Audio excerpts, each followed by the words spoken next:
Bonjour, aujourd'hui on va voir la deuxième partie du cours équation d'une droite. في هاد la partie inchallah غنشوف فوقاش كنقول بان deux droites sont parallèles وفوقاش كنقولوا بان deux droites sont perpendiculaires. On va commencer tout droit par les droites parallèles. Donc pour dire que deux droites sont parallèles, on doit avoir le même coefficient directeur. باش نقول ان جوج ديال المستقيمين عندهم توازي يعني متوازيين خاص يكون عندهم نفس المعامل الموجه. في المثال اللي خديت هنايا كان عندنا بان دي اي دي بريم دو دروات تيل كو ليكواسيون ديال دي هي y تساوي 5x ناقص 4 وليكواسيون ديال دي بريم هي y تساوي 5x زائد 3. كنلاحظوا بان دروات دي و دي بريم جوج بهم عندهم لو ميم كوفيسيون ديريكتور او المعامل الموجه اللي هو 5. في هذه الحاله هذه on dit que les deux droites sont parallèles. يعني باش يكونوا جوج ديال المستقيمين متوازيين يكفي ان يكون عندهم نفس المعامل الموجه. représentation graphique باش نريبريزونتي لا droite D قلت كندير ان طابلو كنختاروا فيه لي x وكنلقاو لي y. الا درنا x تساوي 0 5 في 0 هي 0 كيبقى لنا y تساوي ناقص 4 ولا تعاود x بواحد 5 في 1 5 وناقص 4 تساوي 1. Dans ce cas كناخد جوج النقاط اللي هما A 0 4 et B 1 1. On va faire la même chose pour la droite D'. عندنا فيها y égale 5x plus 3. إلا عوضت بزيرو غتبقى لنا 3 ولا عوضنا بموان 1 تجينا موان 5 plus 3 ça donne moins 2. Donc la représentation graphique كنحتاجو فيها les points C et D. كيف ما كنلاحظوا هنايا représenter A ou B en vert هي عطاتني لا droite D et représenter C ou D بلا droite بالروج عطاتنا D'. يعني حتى في التمثيل المبياني كيبان لنا بان les deux droites sont parallèles. Maintenant on va passer aux droites perpendiculaires. فوقاش كنقولوا بان deux droites perpendiculaires في حالة ما ضربت لي كوفيسيون ديريكتور بيناتهم ولقيتهم كيعطيوني موان 1. عطينا اكزامبل هنا عندنا لا دروات دي y تساوي 1 على جوج x زائد جوج يعني المعامل الموجه ديالها هو 1 على جوج و دي بريم y تساوي ناقص جوج x زائد 1 يعني ان المعامل الموجه ديال دي بريم هو موان 2. دون سو كا عندنا 1 على جوج مضروبه في ناقص 2 تساوي ناقص 1. في هذه الحالة هذه من كنلقى بأن لو برودوي دي دو كوفيسيون égal à moins 1 on dit que les deux droites sont perpendiculaires. D'accord. نمشيو لا ريبريزونطاسيون غرافيك ديالهم بجوج. كيف العادة عندنا لا droite D هي 1 demi x plus 2. إلا عوضت بصفر كنلقاو y جوج ولا عوضنا بجوج كنعوض بجوج هي تبقى عطانا 3. Donc غدير la représentation graphique de la droite D les points A 0 2 et B 2 3. La même chose pour la droite D'. عندنا moins 2x plus 1 إلا عطينا x 0 غنلقى y 1 ولا عطيت x moins 1 غتجينا moins 2 fois moins 1 ça donne 2 et 2 plus 1 c'est 3. Donc la représentation graphique de la droite D' تكون les points C et D. Donc هنايا كنلاحظ بان لا ريبريزونطاسيون غرافيك اللي بالخضر ديال لا دروات دي ولا ريبريزونطاسيون غرافيك بالحمر ديال لا دروات دي بريم و لي دو دروات بيناتهم سون بيربونديكولير. داكوغ. مانتنون غادي نعطي واحد ليكزارسيس يقدروا يعطيوه لنا نلقاوه كيعطيونا دو دروات تيقول لنا هاد لي دروات واش راهم بيربونديكولير ولا باراليل. في هاد الحاله هادي نشوفوا حنا هاد لي دروات واش باراليل. باش يكونوا لي دو دروات باراليل قلنا خص ضروري يكون عندهم نفس المعامل الموجه. غنتريتيو الحاله ا.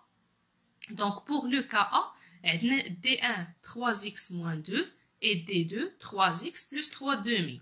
يعني لي دو دروات عندهم نفس المعامل الموجه اللي هو 3. alors les deux droites sont parallèles. بالنسبه للحاله بي عطيت هنا مثال مختلف x ناقص 3y زائد 3 تساوي 0 وناقص 1 على 3x زائد y ناقص 1 تساوي 0. غتقولوا بان حنا عمرنا ما شفنا هاد المعادله على هاد الشكل هذا.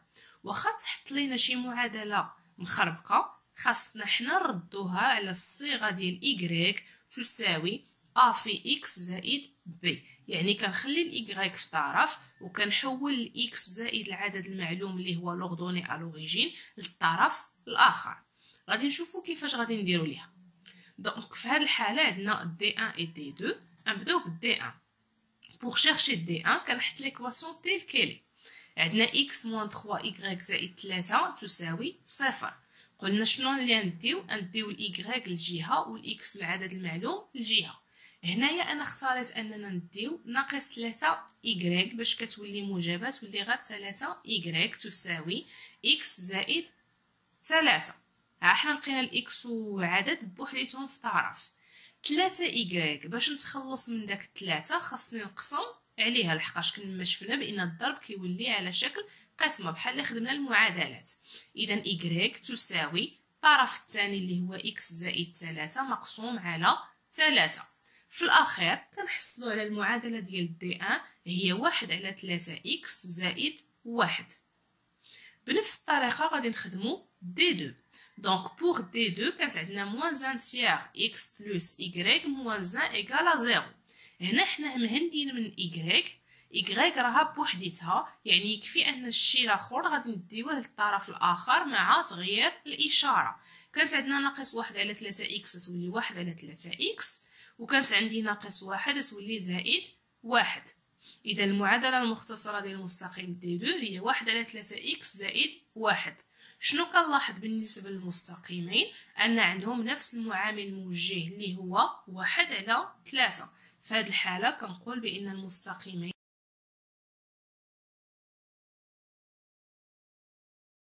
غنمشيو لان نوتر اكزرسيس مي بور لي دروات بيربونديكولير. عطيت هنايا دي 5x زائد y ناقص 3 تساوي 0 و دي بريم 5y ناقص x تساوي 5. اذا بنفس الطريقه خاصني نلقى المعادله المختصره ديال دي و دي بريم على شكل y تساوي a في x زائد b. نبداو بليكواسيون ديال لا دغوات دي. كانت عندنا 5x زائد y ناقص 3 تساوي 0. عندنا ديجا y بوحديتها، غندي ناقص 5x زائد 3، يعني تندي اللي فيهم الاكس والاعداد للطرف الاخر مع تغيير الاشاره. هكذا كنكون حصلت على المعادله ديال دي. بنفس الطريقه نمشيو لدي بريم. عندنا 5y ناقص x تساوي 5. غنخلي الايغريك في طرف، هي 5y تساوي x زائد 5. x بحات موجبه لحقاش غيرنا لها الاشاره ديالها. بما ان عندي 5y الضرب كيولي قسمه، يعني الطرف الثاني غادي نقسموه على 5 يعطينا 1 على 5x زائد 1.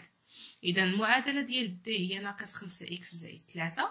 الكوفيسيون ديالها هو ناقص 5، والمعادله ديال دي اشاره هو 1 على 5x زائد 1. باش نعرف ان هاد جوج ديال المستقيمين واش متعامدين كنضرب لي كوفيسيون بيناتهم. ناقص 5 نضربها في 1 على 5. كيف ما كنلاحظوا كاين اختزال بالخمسة وكتبقى لنا ناقص 1. بما اننا لقينا ناقص 1 فان المستقيمين دي و دي اشاره متعامدين. هكذا كنكونوا سالينا الفقره الثانيه ديال الدرس والاخيره. جيسبر بيان انكم تخدموا هاد لي زيكزارسيس هادو et je vous souhaite un très bon courage.